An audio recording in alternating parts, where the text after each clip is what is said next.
Hello and welcome back to Weather or Not. I'm your host, Connor Freidhoff, here with the forecaster, Caroline Castora. Now, Caroline, hopefully this weekend is looking a lot nicer than what we've been getting this week. Yeah, I have good news for you, Connor. It's going to be a beautiful weekend here in Happy Valley. Just in time for the whiteout game, I have temperatures above average and not rain in sight for us. That is very good news. And speaking of news, pretty interesting nature in the news this week, wouldn't you say? Yeah, I have a little bit of weird stories this week. I have one about the genetic history of bananas in their family tree, and then one about a fish called a sarcastic fringehead. What about you? That's pretty strange. For me, I have some interesting details on the state of the Mississippi River and how low it's gotten in the past few weeks, as well as a new study released by NASA on the volatility of landslides, especially with climate change. Yours seem much more serious than mine do. Perhaps a little bit more serious. Well, without further ado, let's get right into Nature in the News.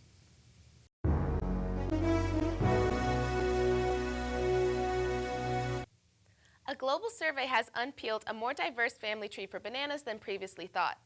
The generic banana we see in grocery stores doesn't have the same genetic makeup or characteristics of bananas from the past. Varieties that were red or blue, squat or bulbous, and seeded or seedless used to exist. Scientists at the Bioversity International Research Group said there were at least 3 wild banana ancestors that haven't been discovered yet by botanists. This research is important because the ancestors could help us find ways to strengthen the crops against disease. Wild bananas, or Musa acuminata, have seedy flesh that's almost inedible. More than 7,000 years ago, humans on the island of New Guinea domesticated the fruit to be seedless. They were able to do this with very little knowledge of inheritance and evolution. As trading increased, bananas picked up genetic complexity as it was crossbred with other wild banana species. Since these seedless varieties are sterile, it makes breeding new varieties more difficult. You have to go back to the older wild breeds in order to make new ones. This is why plantations stick to the basics. Who knows, maybe new varieties and flavors of bananas will hit our store shelves in the near future. The mighty Mississippi River has looked more like the meager Mississippi recently. Riverbeds are exposed up and down North America's largest waterway thanks to an extended period of below average rainfall. The University of Nebraska's Drought Monitor indicates that areas in and around the lower Mississippi Valley are experiencing anywhere from moderate to extreme drought. River gauges have been measuring negative values as a result of the drought, exemplifying the severity of the situation. Barges transporting goods up and downstream cannot pass through areas where the river is too low. River traffic jams have become more and more commonplace in places like Vicksburg, Mississippi, where dredging closures continue to slow the flow of goods. About 60% of American soybean and corn exports move down high-traffic waterways like the Mississippi, according to the Department of Agriculture. River levels are not expected to hit all-time lows, but the prolonged dry period will persist and jeopardize the commerce that depends on it. Forecasts show that this dry spell is likely to continue into next week. Did you know there is a species of fish called sarcastic fringeheads? These fish are known for their broad mouth display when fighting. Fringehead refers to the frill that lines their forehead, but there is nothing sarcastic about this fish. They lash out at anything that threatens their nest, even humans. They parachute their mouths like a lion's mane, showing off colorful flesh with an ultraviolet glow. However, scientists recently discovered they only do this wide mouth display towards their own kind, specifically only during competition within their species. After studies with male sarcastic fringeheads, they learned that the mouthy display prevented quarrels between the fish, and usually the bigger fish with the longer jaws won. What's ironic about this display is that the fish actually can't see behind their massive mouths, rendering this whole thing unnecessary. Scientists will continue to study this odd species. More research continues to reveal correlations between climate extremes and interesting phenomena, including landslides. NASA launched a study aimed at examining root causes of landslides while factoring in climate extremes. One goal is to understand landslide prediction, mainly through the amount of water in a certain environment. The slow-moving landslide was a highly examined topic in the study, as these tend to go unnoticed but can still pose threats to infrastructure in vulnerable areas. California was heavily focused, where landslides are fairly common thanks to extended dry periods and wildfires. In spans where land was more saturated, landslides of all types appeared to move faster than in drier periods.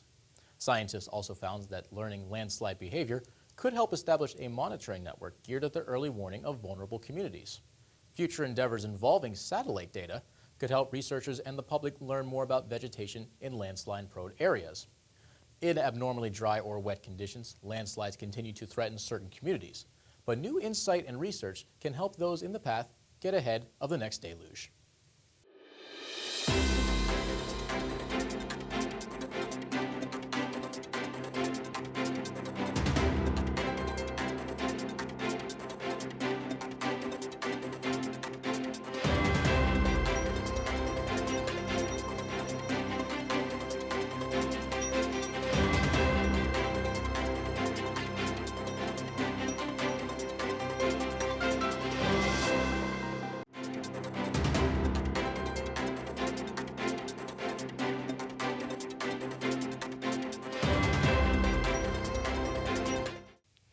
above average temperatures and sunny skies are in store for your weekend. Let's take a look. This is your surface map for Friday.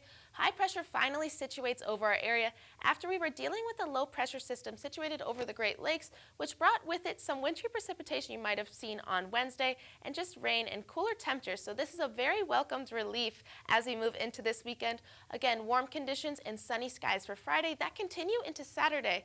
Beautiful day for a tailgate for the whiteout. Be sure and get out, especially with a 7:30 kickoff. There's ample time to get out and enjoy this weather. Warm and more cloud cover builds in. It's a little bit windier out towards our west, but that shouldn't affect us here in Happy Valley.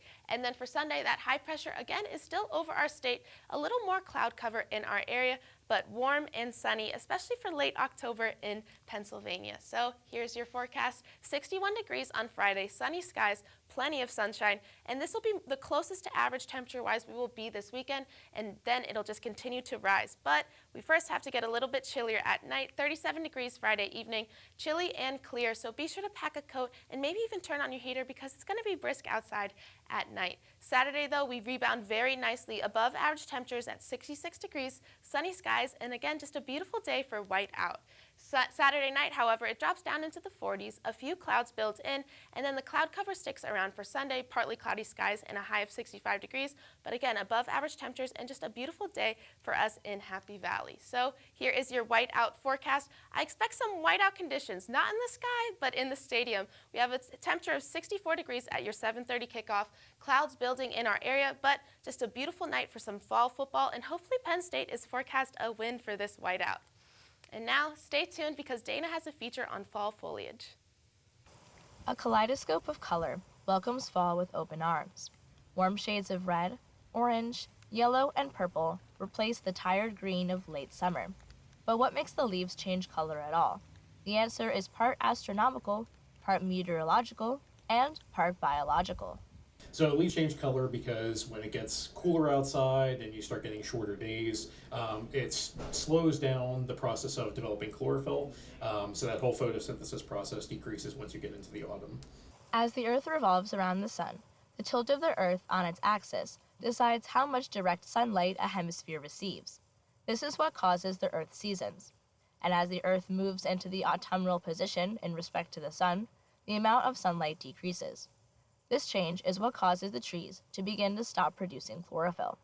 The lack of chlorophyll reveals two fat-soluble pigments that gives the leaves their unique fall color. The first are carotenoids, which produce yellow, orange, and brown colors. They can be seen in vegetables like corn, carrots, and bananas. The second is anthocyanin, which produces red and purple colors, like you would see in cranberries, apples, and plums. Weather also has an impact on fall foliage. In fact, both the amount and brilliance of colors are decided by the weather weeks and months before the leaves start turning, the main factors being temperature and moisture. Yeah, so with leaf color, you want to have generally a healthy growing season. So you want to have plenty of moisture. You don't want extended periods of dry weather in the spring and summer months. So when you have good tree health, that leads to better color in the fall. One other thing to consider is during the fall months, when you get into September and early October, one of the things you really want is some clear sunny days and cooler nights, but you don't want too cold or too warm conditions because that'll also impact the leaf color and then whether they're going to fall or not. The most spectacular color displays are caused by a succession of warm, sunny days and cool, but not freezing, nights. On warm days, lots of sugars are produced. Then, cool nights help the leaves hold on to these sugars. Lots of stored sugars and light help produce anthocyanin. Carotenoids are always present in leaves. This is why the gold and brown colors remain consistent year to year, but the weather has a major impact on the amount of red and purple colors. Soil moisture also impacts the color of leaves. Dry soil from a late spring or summertime drought can delay the change in color by weeks in some cases. Lately, fall foliage has been arriving later and later each year, and scientists say the cause of this is climate change. A multitude of factors can disrupt fall foliage. Meteorological reasons include changes in temperature, precipitation, humidity, cloud cover, and more. Part of it is length of day, which won't change with climate change. One of the issues you will have is if the fall becomes warmer, warmer weather in the fall tends to reduce the colors, and it also shortens the period of time when you have peak color. So as we get a little bit warmer later in the season, that could decrease our really nice days with really good color in the state. Fall foliage is also impacted by biological reasons, such as nitrogen levels, acidic deposition, and extirpation of trees can impact foliage timing as well. Both the meteorological and biological reasons are impacted differently by climate change. In terms of the weather conditions that affect fall foliage, the ideal timing for them is shortening. The fall season doesn't last forever, and climate change is making it even shorter. The changing and falling of the leaves is a sign that winter is on its way. So get out there and enjoy the fall color while you can, because it'll be winter before you know it. The exact timing of peak fall foliage is dependent on a lot of factors, but there is a general trend you can follow. In central Pennsylvania, mid-October is generally a good time. It varies across the state. So in the north, it's closer to early October, and in the southeast, it could be as late as toward Halloween or even early November. There are a lot of great places to see fall foliage here in central Pennsylvania. Mount Nittany, Rothrock State Park, and Black Moshannon State Park are great local places. And there's even more outside of Center County. Well, we have plenty of good state parks in the state, so it's great to go on some nice hiking trails and anywhere where there's a diverse set of trees and have good forest area. There's plenty of good spots in the state to go see the foliage. Fall foliage is an integral part of getting into the autumnal spirit, and the weather has a major impact on just how spectacular the colors are. From pumpkin spice to the great pumpkin Charlie Brown, fall wouldn't be the same without the warm-colored leaves right there with them. For Weather or Not, I'm Dana Osgood.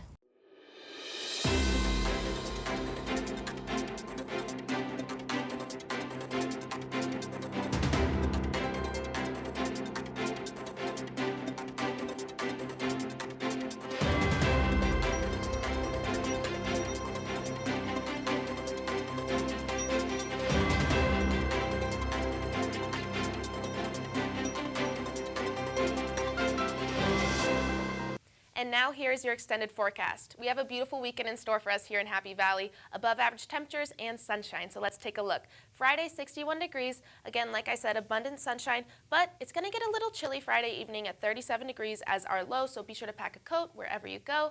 Saturday will rebound very nicely for whiteout, above average temperatures, 66 degrees, but by the time kickoff starts, the sun will be down, so it might get a little chillier, so dress accordingly. And then Sunday, cloud cover builds in, 65 degrees as your high temperature, and again, just another beautiful day.